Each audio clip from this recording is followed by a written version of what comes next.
Indeed. Thank you very much, Yemi Ajayi, for the background there, and our guests are already seated.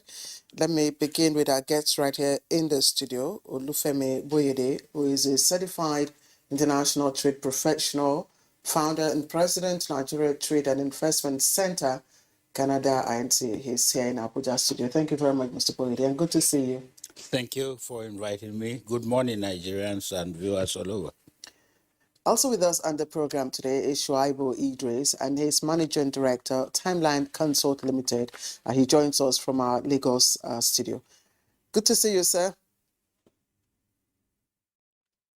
Good morning, madam. Once again, thanks for having me, and good morning, Nigerians. And also we have Dr. Ken Okoha, who is President, National Association of Nigerian Traders. He's joining us via Zoom. We welcome Ken Okoha. Thank you very much. Good morning, Nigerians. We have Paul Ejime, an international price analyst. He also joins us via Zoom, that is from the United Kingdom. You welcome, Mr. Paul.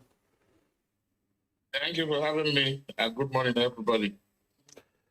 Thank you, gentlemen. You're welcome all once again. It's a topic this morning we need to really do some assessment for a start, and that's talking about the African Continental Free Trade Area, 15 months on, and then trying to see how far so far. Let's get started with Olufemi Boyede right here in the studio. Give us your assessment, 15 months of this very important trade bloc. Well, I will say is 15 months of actually translating historical antecedents to practical continental trade. Historical antecedents because, of course, we had never needed anybody to teach us to intertrade among ourselves in Africa.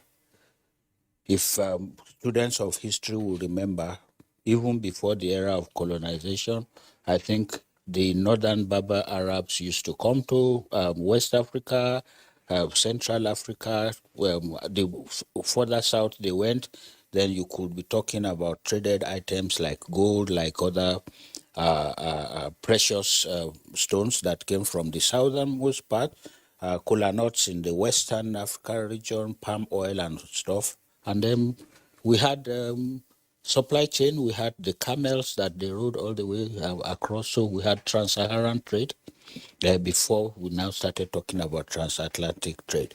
So AfCFTA, I think, actually came at the right moment.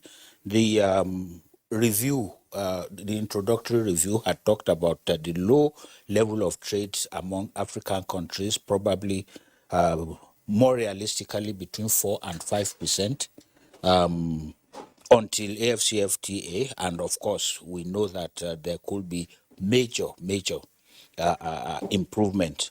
One, Africa is known, well, most of Africa is known to consume what it does not produce, and then it produces what it does not consume. But that's not entirely true. We produce cocoa and we consume chocolate. Can we actually be said that not to produce or not to consume what we produce? Chocolate is an outcome of, is a derivative of cocoa.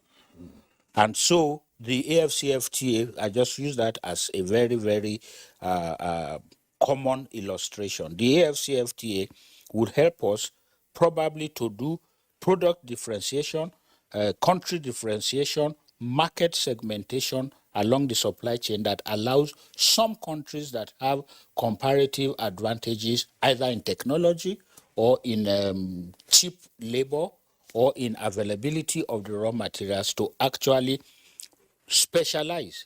So instead of our chocolate being produced from Switzerland, for example, if Ghana has a comparative infrastructural advantage for the production of chocolate, for example, Ghana might be, that's what I mean by segmentation. You can actually, among the AfCFTA, allocate to some regions or some countries the production of a particular product that is currently termed as imported from the West, for the African market.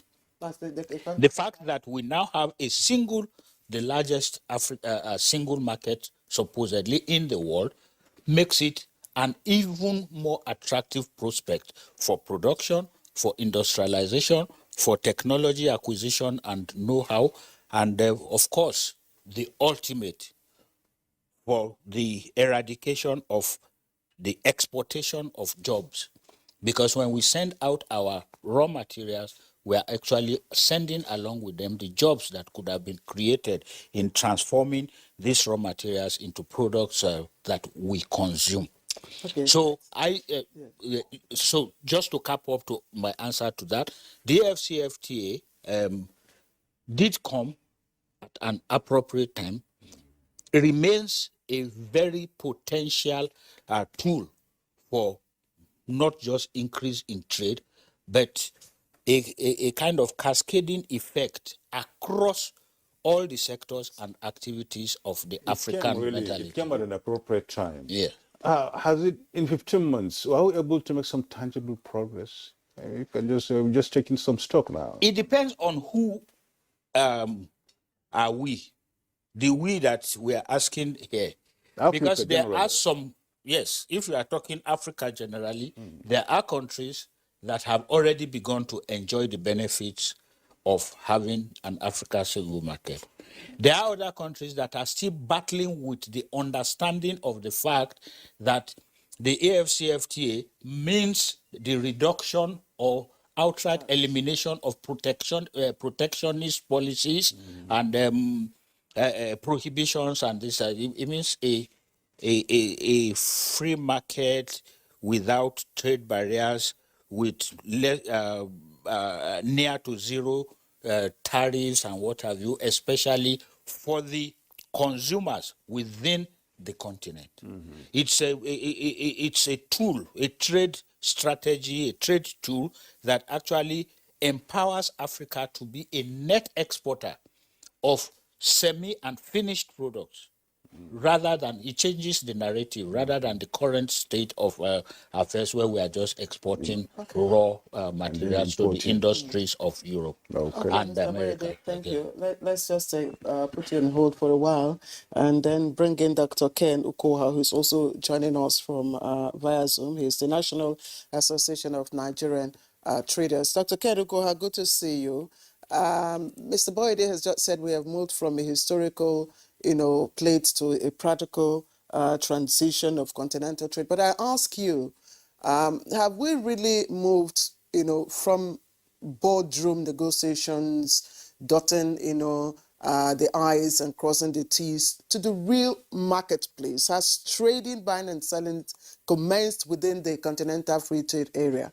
What exactly is going on? Okay, thank you very much. Let me try as much as possible to correct this impression. The AfCFTA, very good instrument for the entire Africa for trade, showing about 1.2 billion market share, which is the population of Africa, and which also has the potential of heading to about 3 billion by 2030, 2050. And then also the largest conglomeration of trade in terms of FTA in the world. This is something that everyone in the world is looking towards. However, on the 1st of January, 2021, the AfCFTA was kick-started in terms of implementation. But what has happened till date, and this is where I need to let Nigerians and viewers understand where we are, and this will help us. Where we are at this moment is that no single African country has started the practical trading on the AfCFTA. If anybody tells you that anybody has benefited or, started the trading, it is far from it. What is really happening at this moment? In fact, as we speak now, customs representatives in the whole of Africa are meeting in Accra, Ghana, over the rules of origin negotiations. And that particular aspect of the instruments for the trading of AfCFTA, under the AfCFTA, has to be clearly noted out. And that is not, like we say, it is not agidi. It is not something, it is too technical, deeply technical. And that's why some of us were shouting when the heads of states, the African heads of states, we are talking about deadlines, starting the AfCFTA by 2018, 2020, we were shouting, look, this is a tall order. This is not easy. See how long it took the WTO, and it's been taking them up to this moment to look at the Doha Development Agenda. See how long it has been taking that negotiations on that platform on trade at the multilateral level. And see how long it took us on the EPA between, the ACP and the EU. So the rules of origin is the key instrument for practical trading to take effect.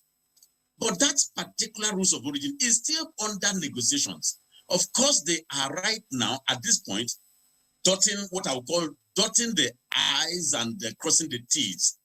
They have undertaken aspects of the technical details in terms of percentages, in terms of HS codes. This will be highlighted. And don't forget, we are talking about 54, 55 countries of Africa coming together, bringing together all their sensitive products, bringing together all the lines and the exclusive products, and then putting everything in a basket. And people will be negotiating. People will be saying, no. People, there'll be a lot of harmonization process in that particular key. And that is what will now lead us into a common rules of origin that is agreeable and acceptable and endorsed and adopted. And it is only on that particular basis that AfCFTA will practically kick off. On paper, it has kicked off. But then, in practice, it is yet to kick off. By the way, if you kick it off, if anybody's going to benefit, what are you going to benefit? What are you going to trade on? Where are the HS codes? Where are the rules? If customs hold you on the goods, what's tariff are you paying on specific items and commodities? These are the things that are being noted out now. Thank you very much. Ken Okoha. Can we hear from Shaibu Idris, please, as regards this very issue, talking about this huge market, and against the background of what Ken Okoha just revealed, that it's all a paperwork issue at the moment. It's all a boardroom talk at the moment, because what the heads of governments in Africa are just trying to put across between 2018 and 2021 have been just a mere tall order. It takes a little while before these things come into place and then start yielding some positive results. Give us a perspective of 15 months of AfCFTA.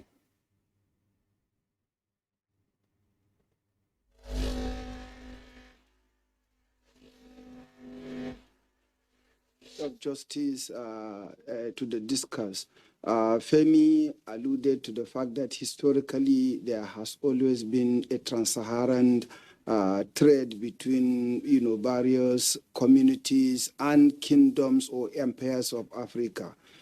Till date, no doubt we've been trading, but not necessarily trading as per the requirement of the AfCFTA, as Dr. Ken has also alluded. When you look at the document and you look at the planning stages of the document or the agreement, you will realize that the expectations by our leaders has been reasonably and fairly watered down. Let me take us down the memory lane. Nigeria was one of the last countries to sign the document. There were enormous amount of discussions on this platform. We contributed our quota as to what were our thoughts as to how this free trade area should operate. I believe two fundamental problems or challenges were faced by the Secretariat of the Trade area. Number one, the corona pandemic. The entire world lost over a year and a half arising from corona pandemic. January 1, 2021. It actually came in during the thick period, in fact, the peak period of corona pandemic. So really the first 6 months of last year we were all in lockdown. So the secretariat couldn't function. By July, when eventually the secretariat started functioning, like Dr. Ken said, discussions on issues such as rules of origin, supply chain, value chain, and other features such as payment mechanism. These are still being discussed and espoused. To say the least, I will score the progress thus far, maybe let's say 10%, in the sense that actual trading has not commenced, even though within the continent there are certain economic blocks, the ECOWAS, the COMESA, and trading has always been done along those economic blocks. So trading is being carried on, however, not necessarily within the ambit or platform of the AfCFTA. I believe the future holds a lot of promises. We are likely going to see light at the end of the tunnel. Remember, we had issues or challenges that we espoused at the beginning of the agreement. Number one, logistics and supply chain, the border control issues, the rule of origin that is being discussed, the payment mechanism. I need to buy an item in Ghana. I have to either get a euro or dollar or Japanese yen or Chinese yuan to be able to do my trading between myself and a brother or sister from Ghana, or even my neighbor here in Cotonou. The Afrexim Bank has come in with a laudable initiative called the Pan-African Payment System. If this gateway is finally established and is tested to run perfectly well, it will fundamentally reduce the cost of transaction. It is estimated that even if we were to implement the free trade area as it were today, and we have to do payment via external currencies such as the euro and the dollar, we will be paying, or rather customers or the business owners will be paying close to about $5 billion US annually on transaction fees alone. This figure is enormous. I think there are other political undertones that we must not, fail to mention. Countries are still rivaling one another, and there are exogenous, forces like the European Union somehow, quote unquote, trying to undermine the efforts of integration of Africa. But I think we are on a trajectory, and we are on a bit of a roller coaster ride that we are likely going to see light at the end of the tunnel. The thing is, our policy makers, our political leaders, and indeed those of us in the private sector needs to do even more. We need to roll our sleeves, we need to have a can-do attitude, and we need to make sure that this is a success. These numbers that we read, 1.3 billion population, We need to interrogate that number. 1.3 billion population. What is the economic capacity? What is the purchasing power? Okay, we have a 3.4 or 3.5 trillion GDP. How much is that GDP from actual economic activities of, say, manufacturing or adding value to a product? Like Dr. Ken has said, you produce cocoa, you send it to Germany or Europe to produce chocolate and bring back, or like we do in Nigeria, you mine oil, crude oil, and you send it abroad to get it refined, and we get this, petroleum and diesel and other produce. This has to change. We need to regurgitate. Our leaders need to take a critical look at the industrial development and what to do and how best to fast track our industrial development. Shaibu Idris, thank you. Fantastic points that you have raised, and we're still at the clarification of concept point, and would like to bring in the perspective of Paul Ejime, International Affairs Analyst, who is also joining us via Zoom from the United Kingdom. Paul, economic integration does not happen overnight. If we look at the models, specifically, if we look at our ECOWAS model, it happened in phases, and it took quite some time, for each of those phases to be completed. Are we being too expectant? Are we in a haste, considering the fact that the processes, each phase doesn't happen overnight?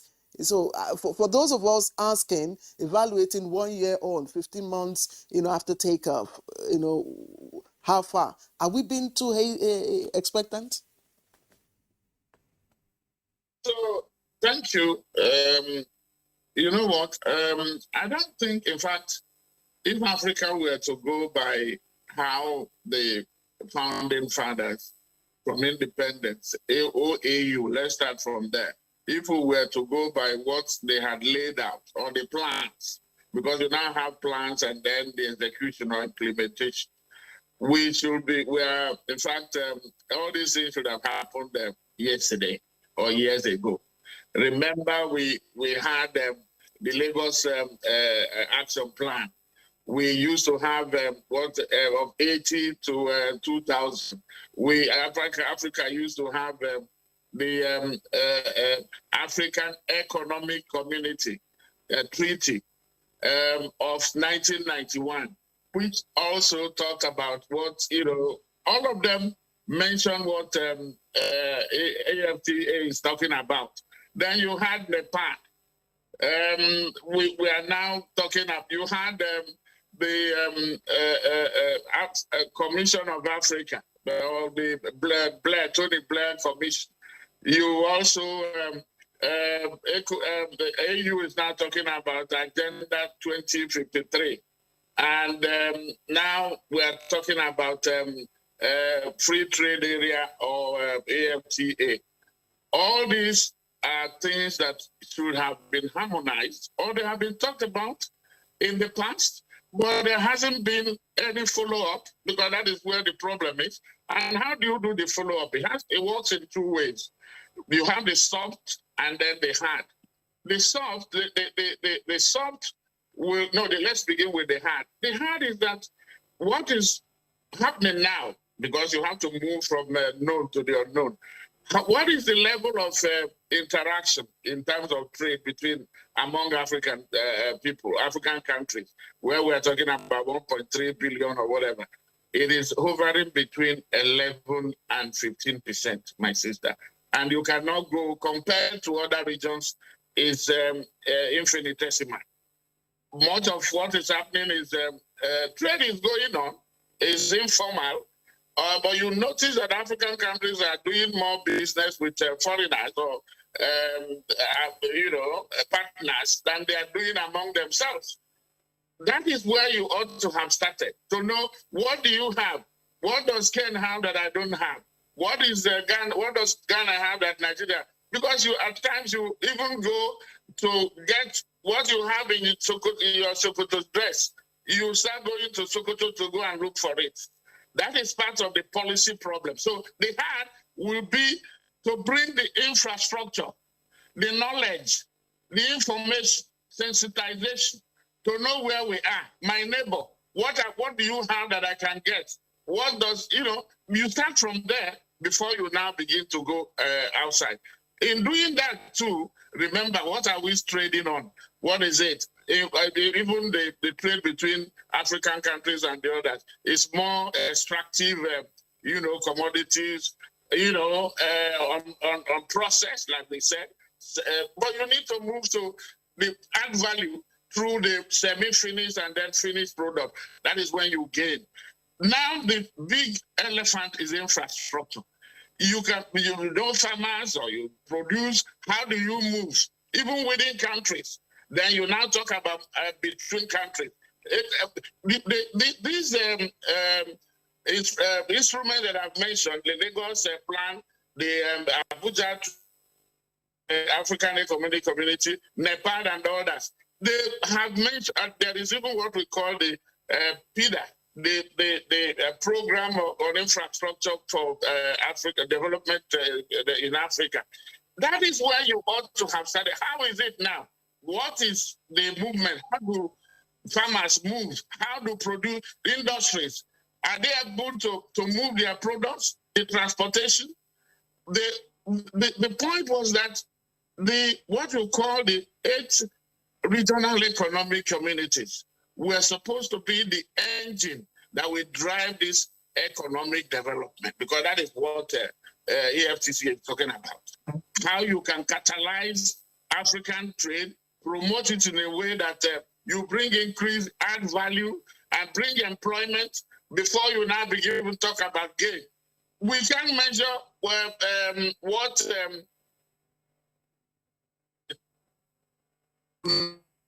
talking about. Do they know what we're talking about in terms of this free trade? I can tell you it is not, if you took a census or a study, you will notice that most of them do not know what we're talking about. So having finished that hard area of developing infrastructure, you now move to the soft. That is the policy. What is the policy, trade policy of all the countries? 55 African countries, about 54 have signed. Only Eritrea hasn't. 42 have ratified. But what is happening internally? Because you can't give what you don't have. You have to have that internally, regionally, before you talk about continental level. It is still at very intuitive, it's still not what to write home about. That is why you have problem with moving from borders. I hear people, Ken and others are talking about rules of origin, and then even moving across borders. Occasionally, even within these regs, you hear countries close country. It won't work when you now begin to. It will be putting the cart before the horse. So you need to get it right, both at the national level, regional level, before you now move to the continental. It's not bad to have an ambitious, instrument or tool like this, which is wonderful. But we seem to have some real problems there with the connection from UK, talking about, Paul Ejime there making his own points. But all the same, we'll get back to him when the, network gets better. Let's come back to the studio here and hear from Mr. Boyer there. Generally now, Africans, do not trade so much between themselves, given the statistics we have. Generally, it's been said it's about 17% of trade between Africans, and of course, more than 50 with the Asians, and more than 52 or rather with the Europeans out there. So generally, the AfCFTA would want to really change this narrative. And in doing that, which is a very big, ambitious, strategy to make Africa a sort of the centerpiece of its economic policies, it's one would think that there would be some timelines in this, in trying to get across to this. Timelines being set aside. And what Ukoha is saying is that we're still on the point of trying to get the origins thing sorted out, and of course trying to see how the the basic foundation could get across. What do you think is the fault to the timelines, or is there any problem with the political will of our leaders? I don't think so. I don't think there's any problem anyway. I was privileged to be at the very, very, very, very, very beginning of the discussion of the Doha Development Agenda in Cancun, Mexico, in 2003. I was an ITC resource person where that talk started. Are we still talking development today, 19 years after? My answer is yes. Nigeria, okay, maybe reviewed and then ratified the common external tariff 2021 to 2026 just last week. Was there trade going on in ECOWAS? Were people able to trade among themselves and trade beyond their borders, even importing from China and others? Did we have an instrument that is guiding? The tariff mechanisms in the EU, are they the same and did they come in one day? The answer is no. So the people who said Rome was not built in a day are correct. So I agree entirely with Ken, Dr. Okaha's fears, concerns about the rules of origin. But I do not think that the fact that rules of origin have not yet been agreed becomes a reason why we say that AfCFTA has not taken off. AfCFTA has taken off. The vision has been articulated. I remember, permit me to go into the Holy Book. There was a king who expressed his desire to drink water from a particular well in a troubled environment. He only expressed his desire, and his mighty men, the strong people, the Ken Ukauhas and other policy strategies, they decided we have to do what the king wants. So they went to that well and fetched the water for him, and he drank. So the leaders of Africa want a paradigm shift, a change in the narrative, a formalization of what has been going on centuries informally, a formalization of it. They have expressed that, they have signed that, they have told us, the food soldiers, this is where we are going. So it is up to us. Timelines, yes. Yeah. We cannot continue forever. It cannot be let loose. They can set a timeline and say, okay, within 2 years, we want these rules of origin and whatever other impediment is addressed. I don't think Dr. Ken is denying the fact that informal, activity or trade, it's going on. He's not denying that. But No, he never. Yeah, no, he doesn't. He accepts. He acknowledges. Yes. He acknowledges also that the package you are talking about, the packaging of what has been going on, historically, has been done as agreed by the president, has been done. But he is saying, from his perspective, until the rules of origin, which has also been an issue even with the implementation of the other models, integration models, yes, specifically ECOWAS. It's been an issue with ECOWAS, and that's why we have a lot of dumpings of products in our country. So he is saying until that is finalized for him, I have no objection to what he said. I'm only saying, in essence, that the fact that we are still working on the rules of origin does not demean in any way from the progress that has been made on AfCFTA. That's what I'm saying. Beautiful. So let's also take the ball now to the court of Dr. Ken Ukoha and look at tariff liberalization, assuming every other policy harmonization has been made and all that, and we are ready to kick off to do import and export activities within the free African continental free trade zone. And there is tariff liberalization on 90% of goods. What do we have? Okay, I'm told we don't have him online, but when we do have him, that's a question. So, Shuaibu Idris, please, can you take that? Do we have the products to sell? You, Claire. Yes, of course, we do have products to sell. But before I go into that question, let me clarify one fundamental, position that I think we are getting a bit wrong from my own perspective. To say that African countries trading in between the continent is about 11, 15, or 17% that are being bandied. I think we are looking at trading an official level.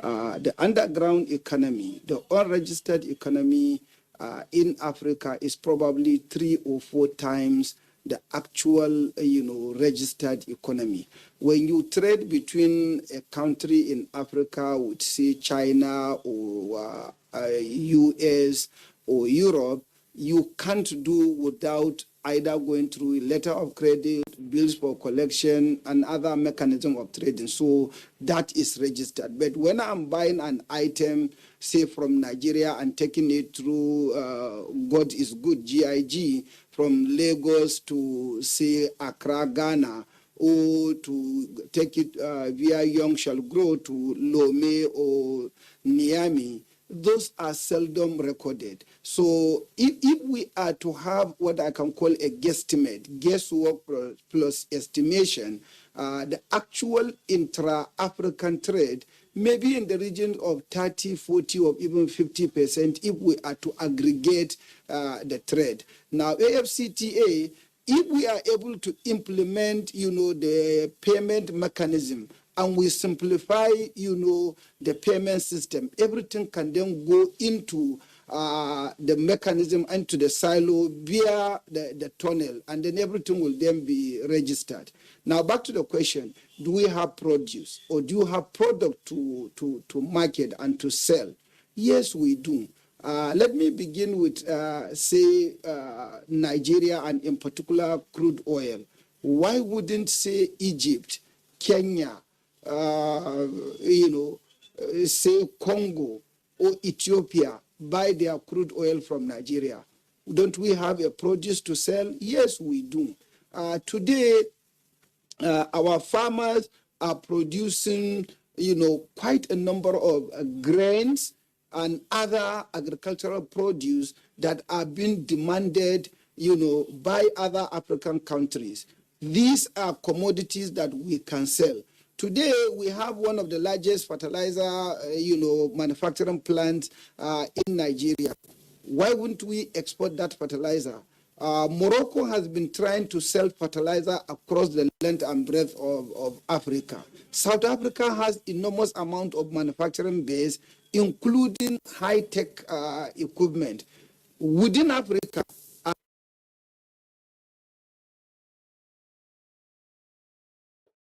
Well, it seems we've also lost, Shoaib Idris there from Lagos. Let's come back to the studio here and then see what justice we can make to this issue of products.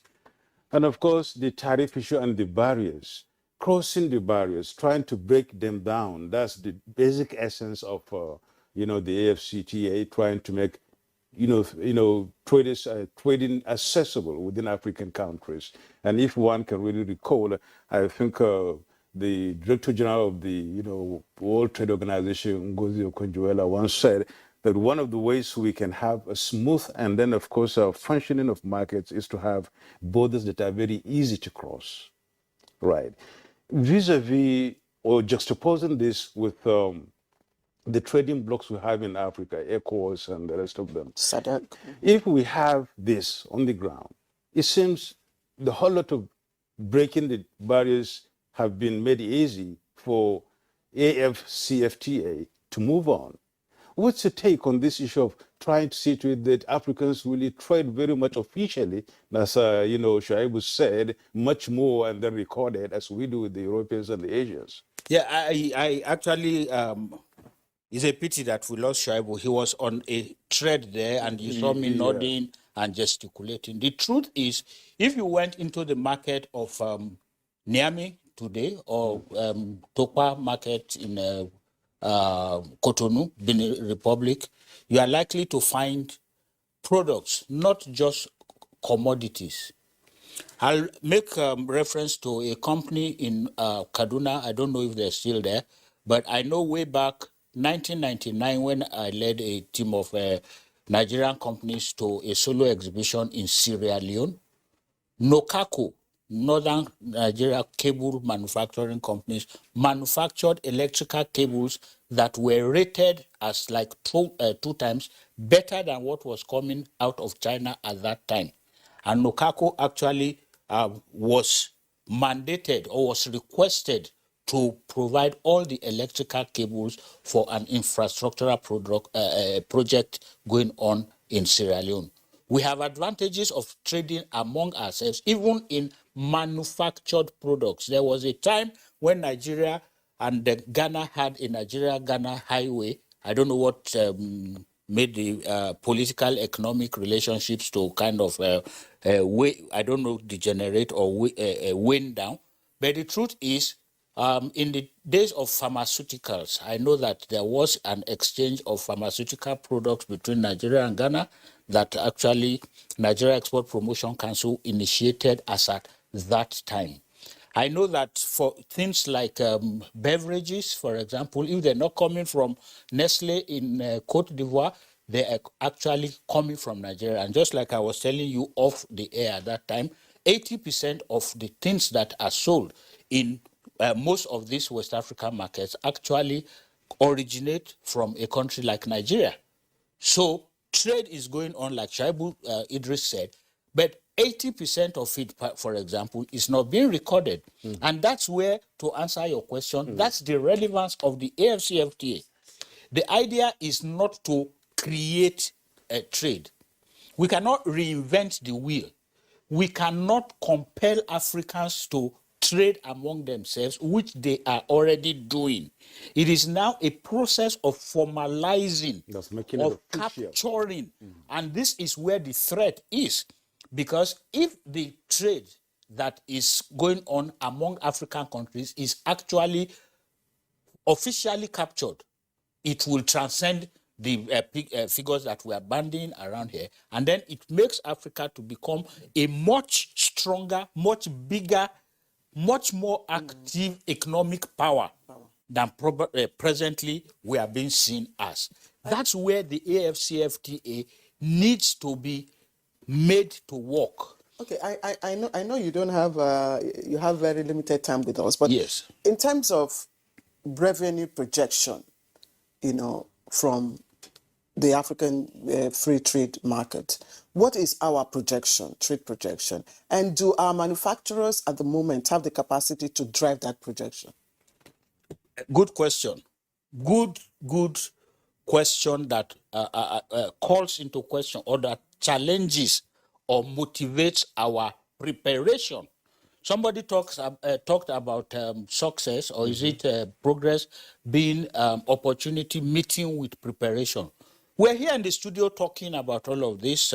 Ken is somewhere, Paul is in the UK, and then we are addressing issues of the environment, the business environment, the legal framework for relationship. But the truth is, this is the time when Nigerian manufacturers and producers are supposed to take advantage of to actually prepare so that we can have something to quantify. As of today, I think this must be the 21st or 22nd year of the existence of the Africa Growth and Opportunity Act, which the United States of America put in place, AGOA, which they put in place to encourage African manufacturers. Nigeria's figures in AGOA are actually the exportation of crude oil. It's not in the products and services wherein we have comparative and competitive advantages. It's because there was no deliberate preparation to take advantage of that particular specialized market. The same holds true of AfCFTA. If all of these issues that we have thrown up today, if everything, as I say, all things being equal, if everything was equal, is Nigeria ready to actually take advantage? Has somebody done an inventory of the products? I'm not talking of commodities now. We don't want that. How much farm gate processing is going on? For example, if the crazy picture I painted, but it's good to be crazy to think that's outside the box, were to happen, for example, and we said Ghana should produce chocolate for the whole of Africa. And Nigeria's cocoa industry was supposed to now become a sub-supplier, a third country supplying to the emerging industry of chocolate. Are we going to send fermented cocoa beans alone? Or can we have capacity to do farm gate processing in Nigeria, wherein the people in Jos, I don't know how many millions or billions of naira is lost to the tomatoes and potatoes that are wasting because there is no trade infrastructure. I believe that Nigeria's trade infrastructure still needs a lot of upscaling, upgrading.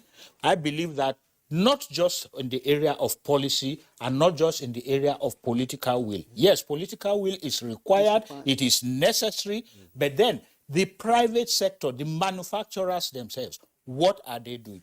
AfCFTA is doing a lot in terms of sensitization. Is it what are they doing? Is it what are they doing, or what can they do given the right atmosphere and right environment? What can we have to let it go. What can they do if there is no what do you call it, a deliberate strategy to actually prepare? I would take, for example, and say AfCFTA market. Maybe it's going to take Ken and his team another 2 years to give us a commonly accepted rules of origin, and the trade is going to take off. Do we have 100 Nigeria companies? And I think I will challenge my colleagues at the Nigeria Export Promotion Council to look at this as a possible way of thinking and say, okay, let's prepare, let's have a model project that prepares 200 Nigerian companies across 10 different sectors, industrial sectors and this thing, that will be ready to fly Nigeria's flag on the AfCFTA single market when it does eventually take off. Then we can bring back figures of how much we have been doing. Thank you.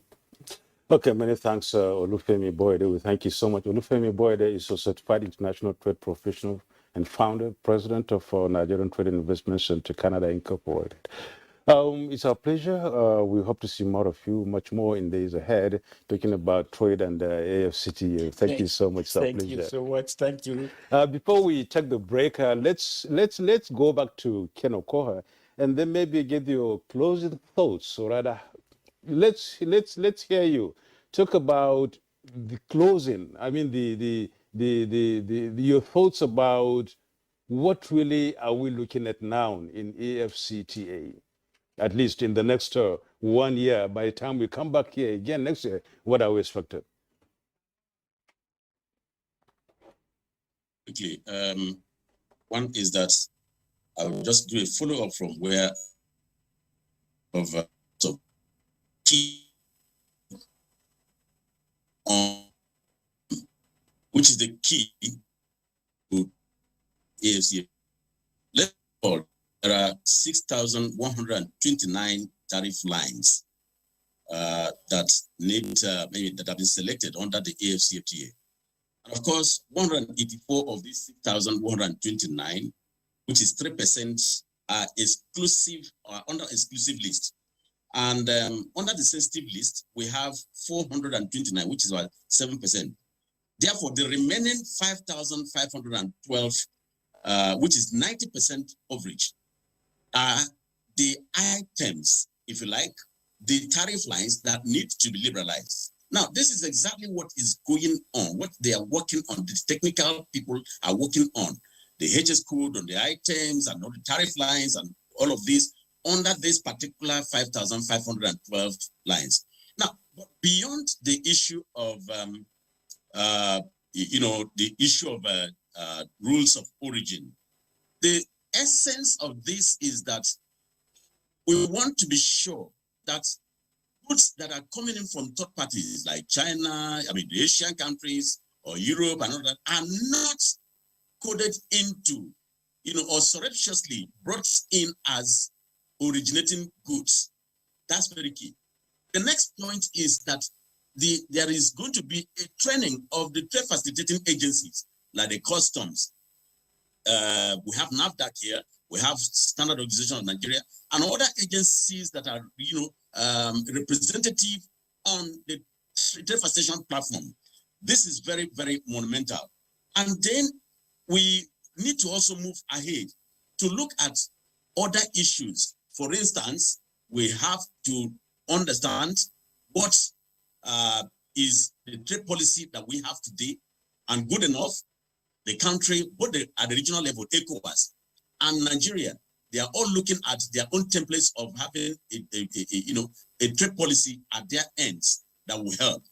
Now, there also need to be a serious alignment between agriculture and industrial policies with our trade policy, so that whatever we are doing will grind up into development.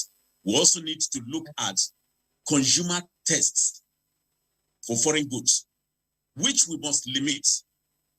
And then the poor export promotion, that we have, orientation that we have, would also need to be looked at so that we will have also domestic patronage of our products. And I don't think we have enough time. I would have driven us to very other issues like what the rules of these agencies, ministries are. All right. Dr. Ken Ukoha, I'm sorry to interject here. Thank you. Let's also bring in quickly Shuaibu Idris to speak briefly on his own perspectives. And I'm wondering, Mr. Idris, if in terms of positioning the country as a major player in this market, are we channeling our policies to stimulate manufacturing and production of products in the right areas? I think Nigeria never ever lacks policies. We have the policies, and the policies are in place and they are being implemented. The challenge is implementation, and indeed in every project you need to have an M&E, a monitoring and evaluation mechanism. Claire, let's take a quick look at cement, for example.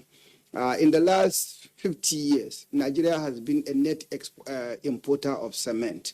When Obasanjo decided, when he became president, civilian president, he decided that Nigeria must not import cement, given the preponderance of limestone in the country. Today, what is our position? We are net exporter of cement. The same thing is now going on in sugar. We can produce sugarcane. We can farm and produce sugarcane, which is the raw materials for production of sugar. Nigeria today is a net importer of sugar, raw sugar from Cuba, from other countries, and just refined and sold.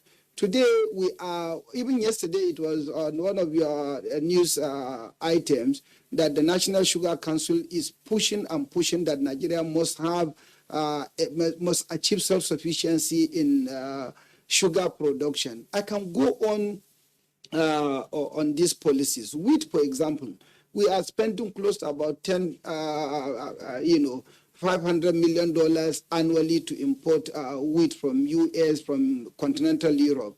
We are now making efforts to produce wheat locally. Do we have the energy? Do we have the policy? Yes, we do have. However, the implementation, like I said, is the challenge. So government should, by a matter of urgency and policy, should have a monitoring and evaluation mechanism that will ensure that once a policy is rolled out, at every step we need to take a look at what did we set out to achieve, where are we, how have we been able to move forward. The same thing like we are discussing this AfCFTA.